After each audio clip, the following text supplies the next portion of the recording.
Apprendre une nouvelle langue, c'est comme construire une maison. On commence par les fondations, et en anglais, ces fondations, c'est le présent simple.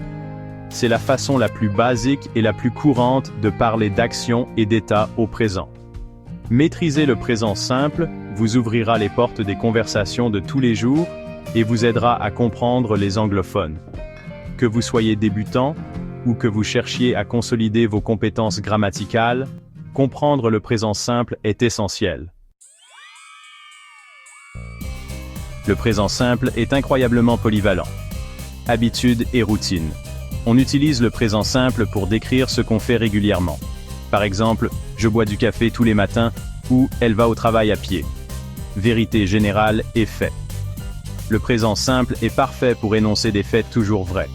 Par exemple, la Terre tourne autour du Soleil ou l'eau bout à 100 degrés Celsius. Préférence.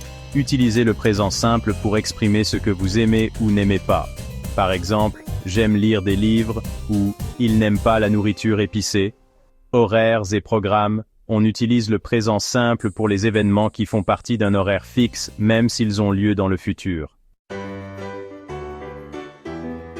Conjuguer les verbes au présent simple est généralement simple.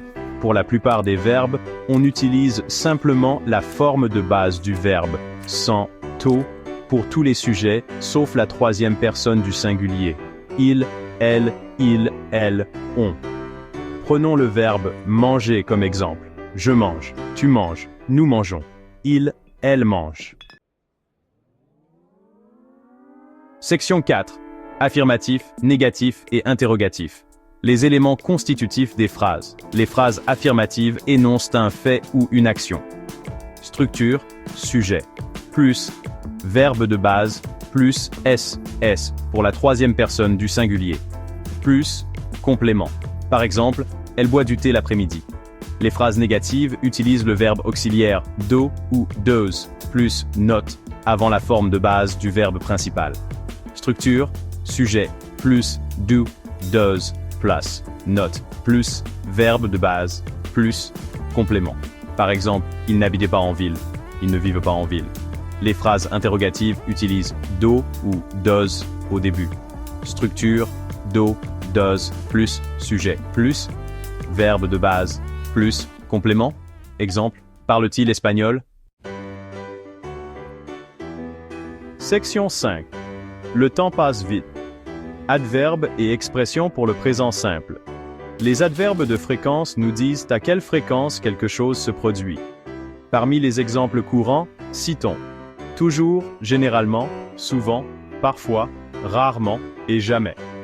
Les expressions de temps précisent la période de l'action. Les exemples sont tous les jours, semaine, mois ou an, le lundi, le matin, l'après-midi ou le soir et la nuit. Par exemple, elles boivent toujours du café le matin. Ils vont rarement au cinéma. En maîtrisant le présent simple, vous serez sur la bonne voie pour parler et comprendre l'anglais avec aisance.